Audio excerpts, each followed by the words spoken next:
Is it that it isn't on you, it's in you.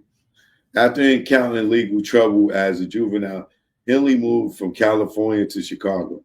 Henley admitted elsewhere to being on the run and conducting illegal drug activities in Chicago. While Henley was living in Chicago, Henley decided to move back to Los Angeles to participate in the gang war after an associate's murder. At that time, Henley noted his mentality was that we were hunting. To us, it wasn't about fighting. It was about guns now. Oh, big you. Oh, big you. Oof. Oh, big you. Stuart, yo, man. He may not have been on, well, he did Vlad too, but it don't even matter. All this is coming back. My philosophy was the gun can get you any and everywhere you need to be.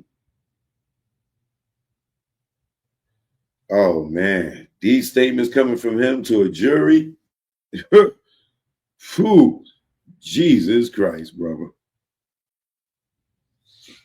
After Henley returned to Los Angeles in 1980s, he became known as a fighter for the Rolling 60s by fighting other gang members.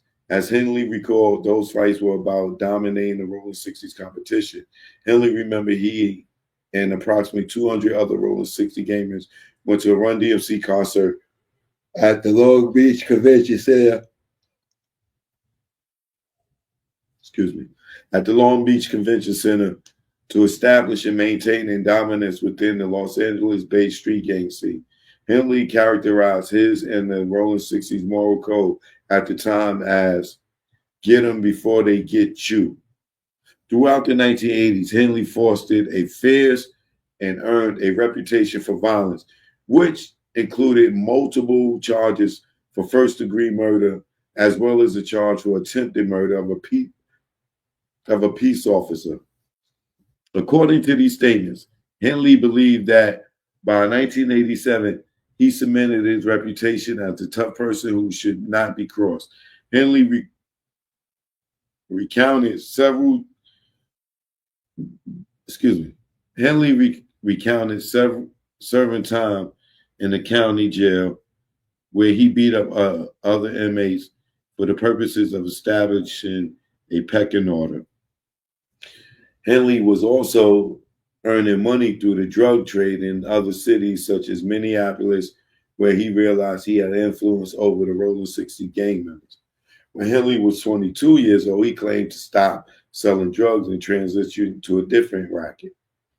He believed his moniker Big U was so big and anonymous. Every time I go through a door, I was really a beast. That was the mentality. Despite having such power within the Rolling 60s, Henley did not have a reliable source of income outside of the drug trade. Henley subsequently connected with the hip hop artist Kenneth Green, aka Papa LQ, and became his manager. In the docuseries, Papa LQ recounted that Henley was in tune with both the community and the gang culture. Henley also became the manager of hip hop artist Ricardo Emmanuel Brown, aka Corrupt, a self-admitted Rolling 60s member. In 1991, Henley was found guilty and sentenced to 23 years in state prison for a robbery. God, 23 years for a robbery?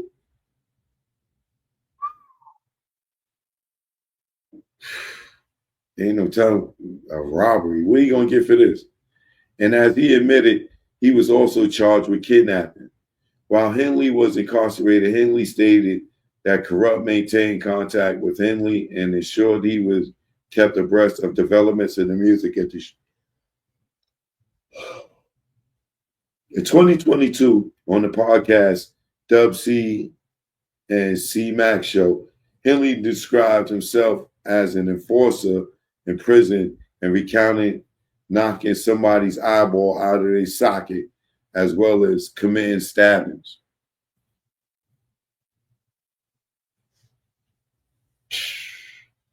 Yo, when the jury is sitting there watching him say how he did all this stuff, what like, yo, bro,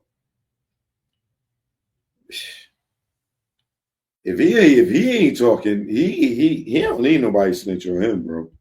He needs to just go ahead and just own up because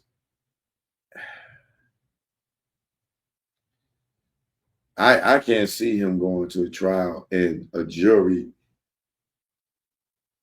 being able to sit there and watch him on TV in interviews on a docuseries saying his background and what all the stuff that he's done for him to turn around and look at them and be like, that ain't him no more. He didn't do that.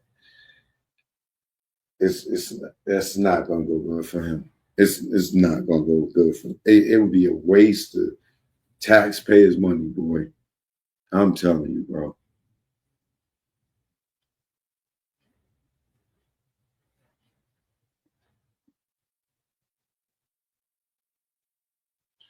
In 2004, Henley was released from prison.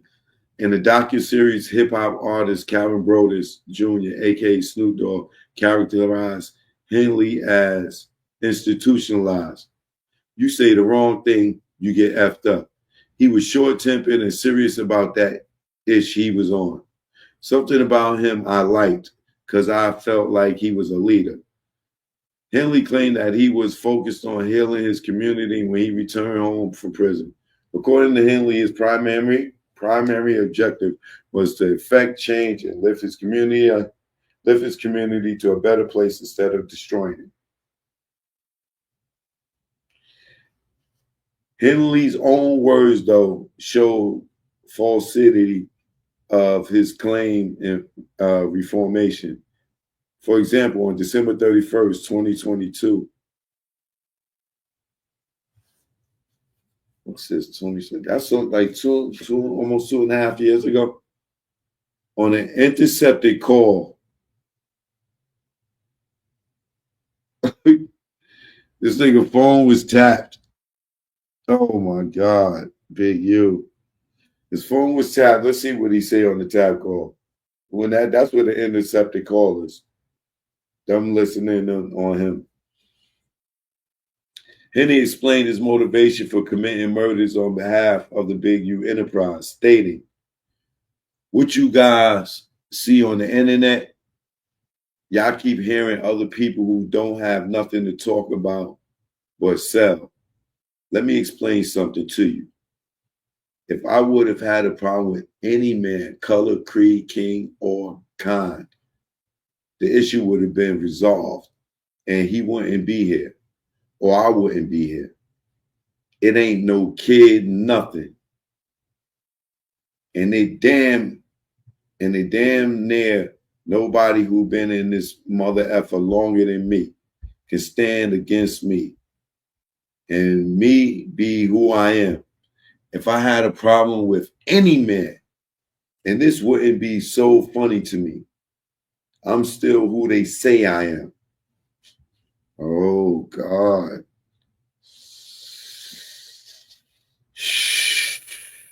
This is going to be a bad one. Similarly, on April 23rd, 2023, on the accepted call, Henley discussed gang politics with a co-conspirator and stated, I'm retired, nigga.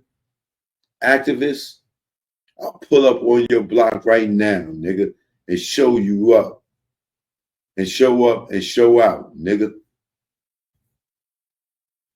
That's what happened to the last nigga that thought I was retired.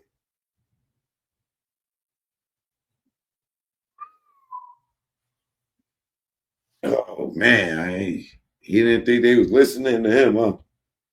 According to the docuseries, as Henley transitioned to the life into Los Angeles following incarceration, he returned to the hip hop industry. Corrupt connected Henley with Suge Knight, the former chief executive officer of Death Row Records. Henley recounted that Suge Knight assisted him financially when he was released from prison. Henley referred to himself as the Blue Suge Knight.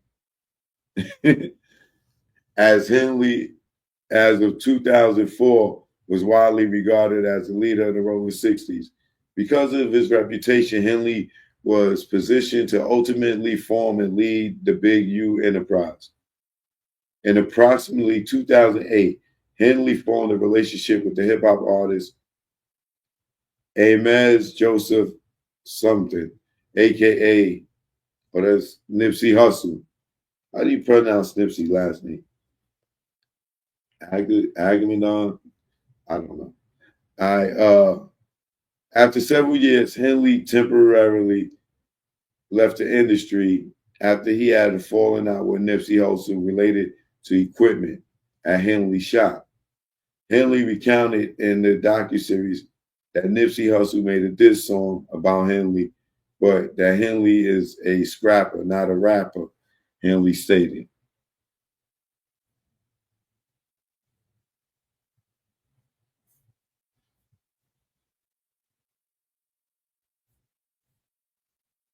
That even after they settled their differences, he picked up Nipsey Hussle one morning so that Nipsey Hussle could get disciplined for the diss song. However, Nipsey Hussle's brother intervened and told Henley that Nipsey Hussle was not going anywhere. LAPD reports documented that violence erupted, and when LAPD officers arrived on the scene, a firearm was presented and discharged. In 2019, Nipsey Hussle was murdered by a member of the Rolling 60s. Yeah, I think they're going after you for Nipsey too. It wouldn't even be in.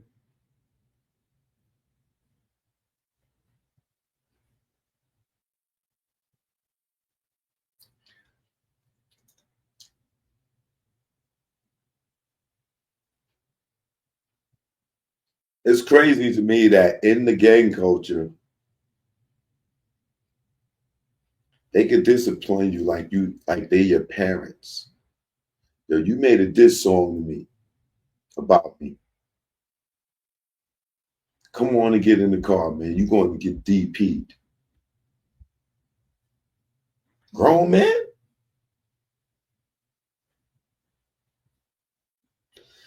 That's like the school calling your house because you was doing something bad in school and you come home, your mother say, go in your room. You're about to get a butt whipping. You're about to get disciplined and come in there and beat you with the belt. Like, yo, that's crazy. That like, yeah, to each his own. To all y'all gang members, that's to each his own. That's kind of crazy. The check-in. Henley and the Big U Enterprise are widely known for requiring a check-in for out-of-town entertainers or gang members in Los Angeles. As Henley described in the docuseries, if I don't answer the phone, it can be deaf for someone else. If I don't answer the phone, it can be deaf for someone else. Everywhere there's someone like me, and you can't put a monetary value on his touch in hip hop. After more than 3 decades as a Rolling 60s member and several years managing famous hip hop artists, Henley was widely regarded as an original gangster or OG. In the docuseries, record producer Andre Young, aka Dr. Dre, explained that it is very helpful to have an OG who can clear the streets within this operating environment. Henley instituted the concept of the check-in when hip hop artists and other celebrities visit Los Angeles. Number one, how the check-in works. The check-in is a term when someone travels outside of their home city to another city. During that travel, the individual must check in or meet with the local street representative of said city to pay a tax or a fee for permission both to move about freely and to have an event or conduct business in that other city without the risk of harassment or danger for criminal elements. While Henley and others supported attempt to persuade the public that the check-in provides safety and security for those who do so. As said forth herein, Henley and the Big U Enterprise also manufactured the very danger they purport to protect against. This, yo, man. Oh my God, bro. Oh, man.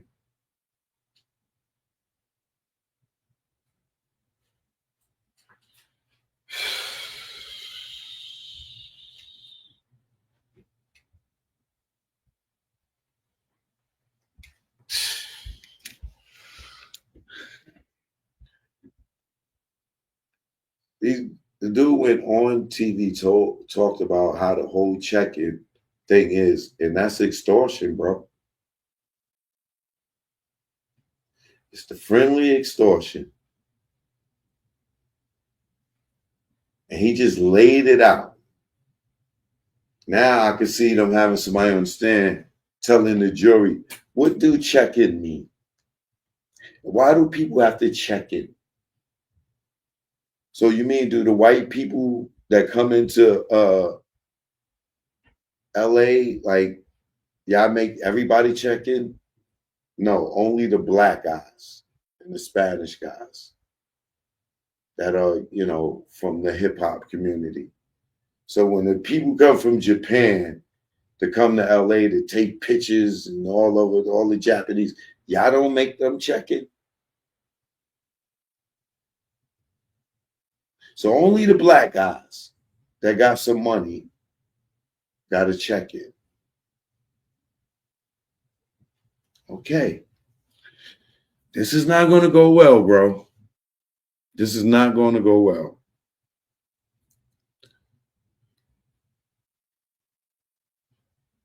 According to Henley's statement in the docuseries, as corroborated by other investigators and other investigations, some visiting hip hop artists and other individuals pay Henley a fee to check in if they are not from Los Angeles. In the docuseries, James Anthony, aka Bemmy, and Steve Lobel, the CEO of A to Z Entertainment, stressed that it is important to know where right people, such as Henley, when visiting places like Los Angeles. However, as podcaster Livingston Allen, aka DJ Academics, explained in the docuseries, the check-in is analogous to a commission for the gang or neighborhood where an OG is from. Christian Anthony Mathis, aka Trick Trick, explained in the docuseries that he enforces the check-in in Detroit, Michigan. Oh my God.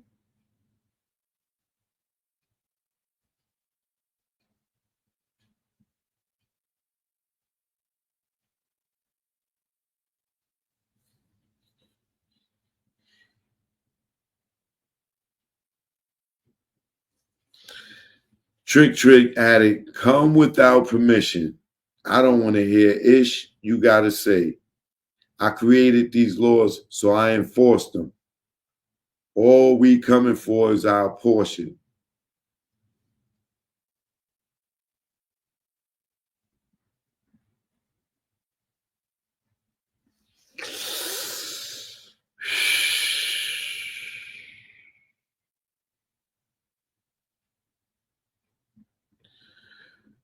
Oh boy, yeah. Trick Trick further explained that he insinuated a no-fly zone in Detroit in which artists could not perform in the city unless Trick Trick was paid. Oh, this is not good. Without paying a commission to an OG's organization, such as the Big U Enterprise, visitors to Los Angeles are at risk of violence. Henley has also provided examples of individuals who did not check in with him until it's too late, such as the rapper artist Tyquin Terrell Bowman, aka Quando Rondo, whom Henley discussed in another interview and who was later targeted in a murder for hire plot where his associate was killed. When defending this practice in an interview, Henley has stated that it is no different than where a Learjet flies over the United States airspace. They want to know who you are. What? This nigga's tripping. Like Henley said his practice is no different, which I believe indicates that he purports to own and control Los Angeles through the Big U enterprise. Yo, bro.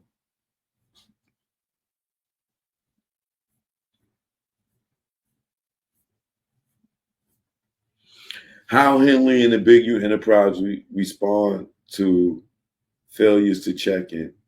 In 2022, the FBI interviewed a cooperating witness who told the FBI about one of these check-in incidents. Confidential witness one said that he knew Henley, who was Rolling 60 member.